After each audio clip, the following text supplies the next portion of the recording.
Hi, it's Angela Critters. Join me in the kitchen today. We're going to make my grandmother's depression cake, tomato soup cake.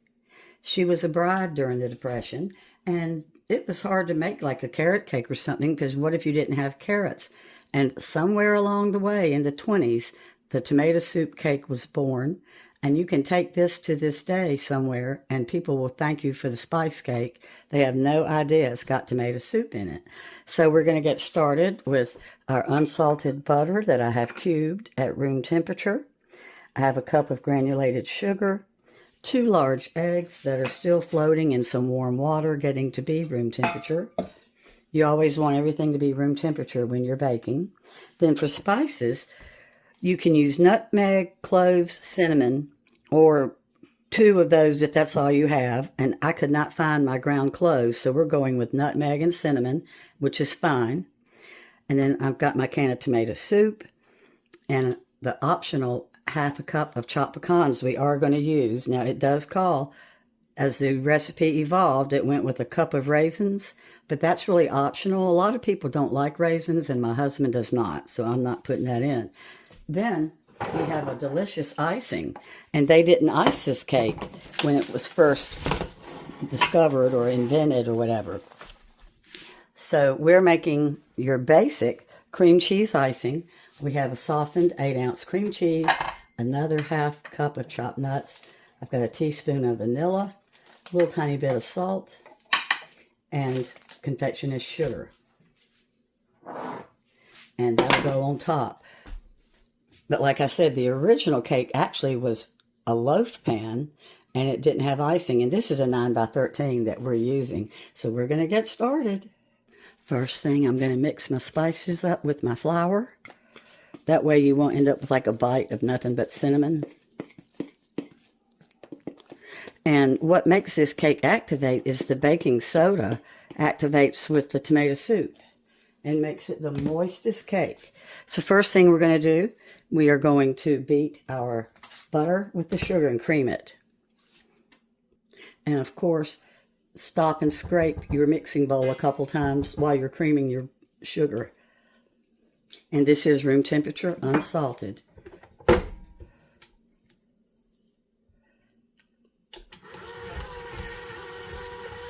All right, so we've got our butter and sugar creamed together. We're going to put in the 2 room temperature eggs that I beat.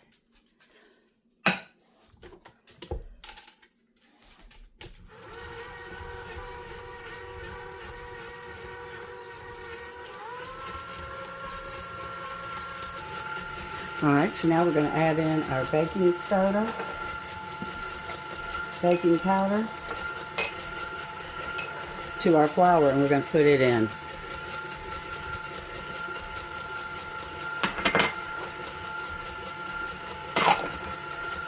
And it's important to use all-purpose flour instead of self-rising, because we actually have to know exactly how much baking powder and baking soda we're using to activate the tomato soup.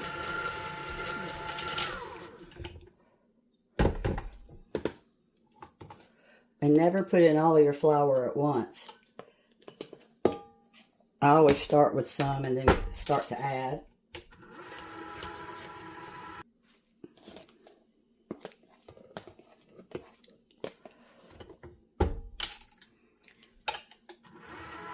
I think that you keep air in your batter when you put flour in with small batches, and it makes you have lighter baked goods.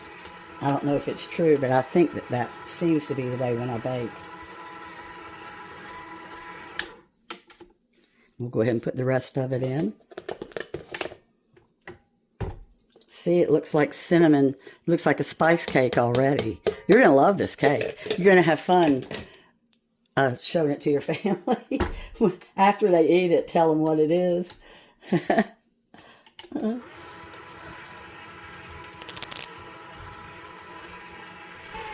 All right, last but not least, we put in our star of this recipe, the tomato soup. But first, we're going to push down the sides one more time. Make sure that we don't have any dry ingredients. because that can mess up a recipe. All right.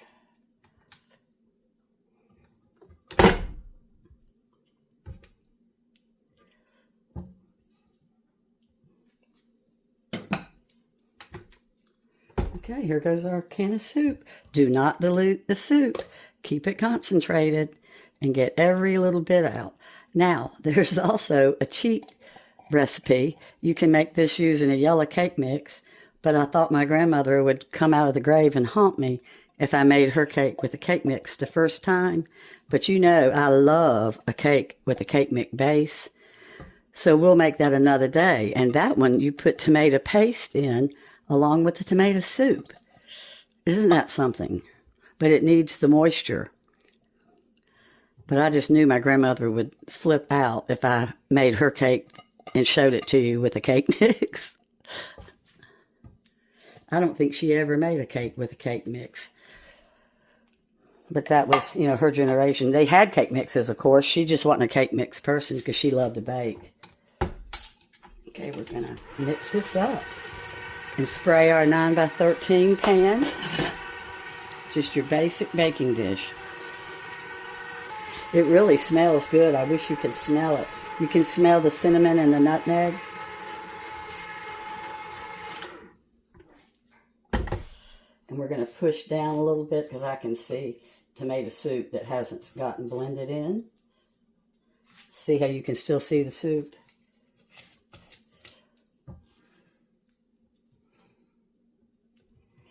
So this cake kind of reminds me of when I make the Ritz cracker mock apple pie that doesn't have apples. It's got Ritz crackers. It was from the Depression too.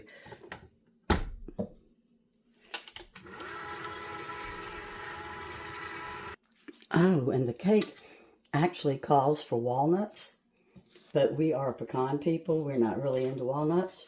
But when my grandmother started adding nuts to it, she did use walnuts. And it's got half of a cup, I believe. Let's see. Yeah, half a cup of chopped walnuts or pecans. That's half a cup. And we'll stir that up, put it in our 9x13, and it's going in the oven for 28 to 30 minutes. It doesn't take long. Ooh, it's so fluffy you can feel the air in it.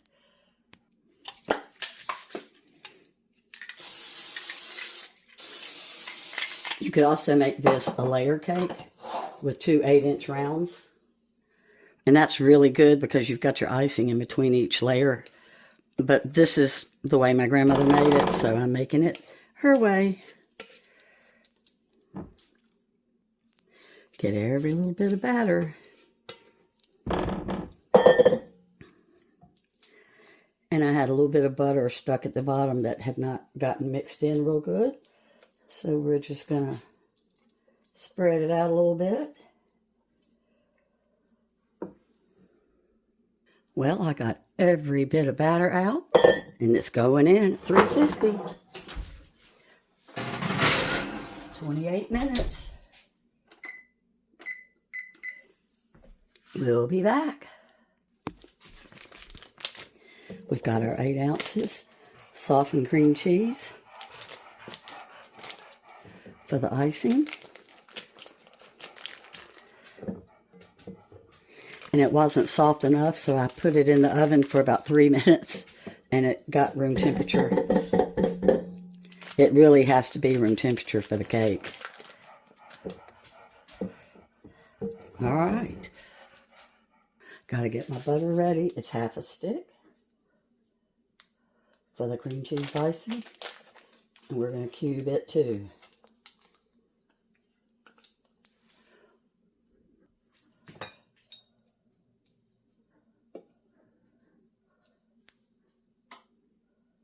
All right, half stick of butter's cubed. All right, so we've got the cream cheese softened in the mixing stand. And then we've got our half of a cup of little pats of butter that are room temperature too. We're going to mix those up before we add the confectioner's sugar and the vanilla.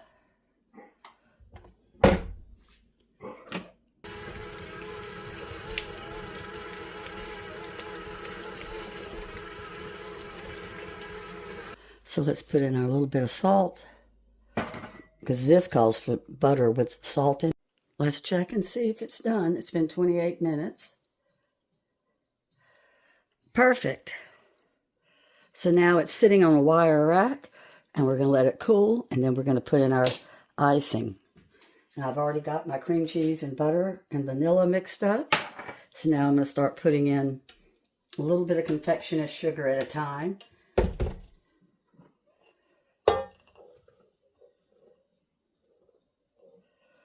This is just your basic cream cheese icing, and if you don't want dairy, you can just do butter, milk, and confectioner's sugar and vanilla.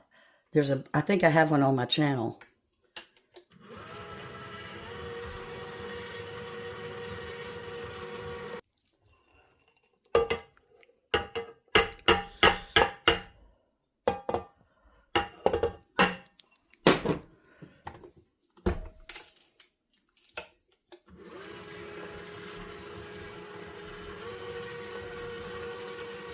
And you let the cake cool enough so that your icing isn't going to melt.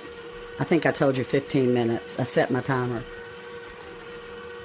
All right, we're just going to let this sit in the refrigerator and be ready.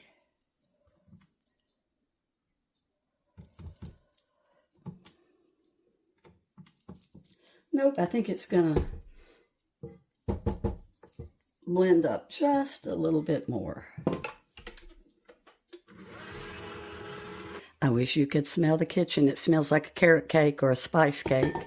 All right, let's put some icing on.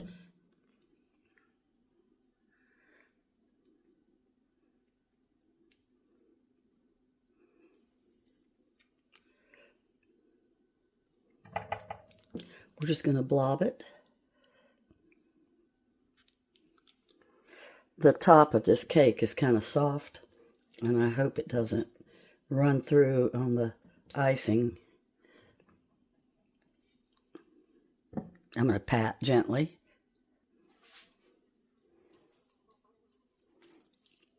So you just gently use your spatula and swirl it around.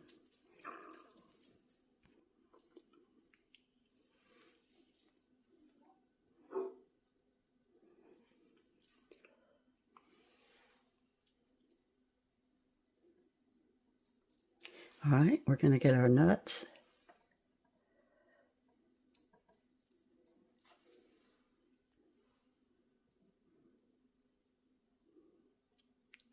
All right, I've got all my cream cheese spread all over this cake.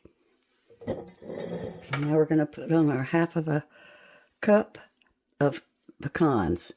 And like I said, the recipe called for walnuts, but we use pecans because we like it. And you don't have to do the nuts.